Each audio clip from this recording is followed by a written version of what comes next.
So Marty, how did you get into mountaineering?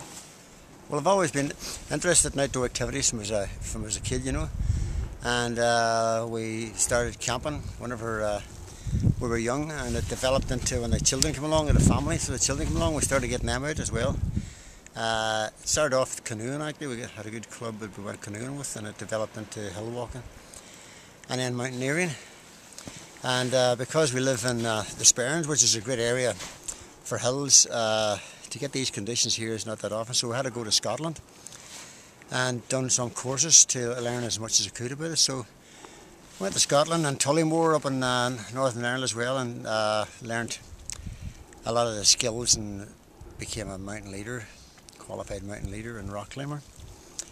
And then I realised that there's a lot of people around here that would like to do walking and find it difficult to get into these conditions. So I set up a wee business called Walking the Wild Side, where I take people walking in all over Ireland basically. We also go abroad as well, you know, and France and whatnot. But as well as doing that, I also was very interested in mountaineering for myself, so I try and get away as often as I can to other parts of the world, like South America, North America, Canada, New Zealand, all over Europe. I love the Alps, the 4,000 metre peaks in the Alps.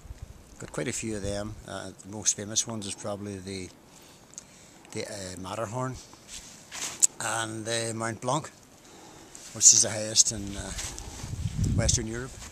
I'm still doing that as well. Like, you know, we go to Scotland nearly every year in the winter time, you know, to get conditions like this. Although this is really special here this year, you know. How unique is it to have this on our doorstep just a few miles from Oma?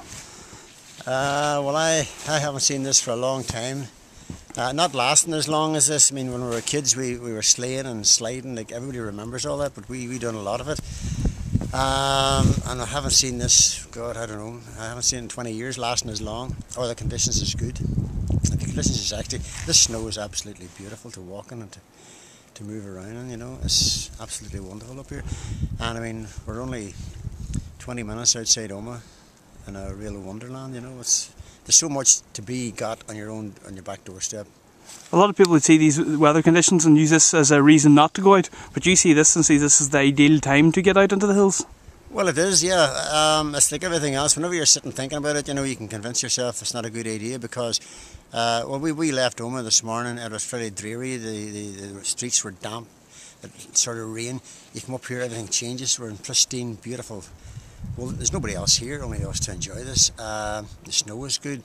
So I was thinking about it, but once you get over that period of getting out, get past that, then you really start to enjoy it. All the people who come with me, for a lot of them, it's actually changed their lives, you know. And I would encourage as many people as possible, if nothing else, just to give it a go once, just to say, I must go out and see what this is about, you know, because it can change your life, you know. It really can, you know, completely.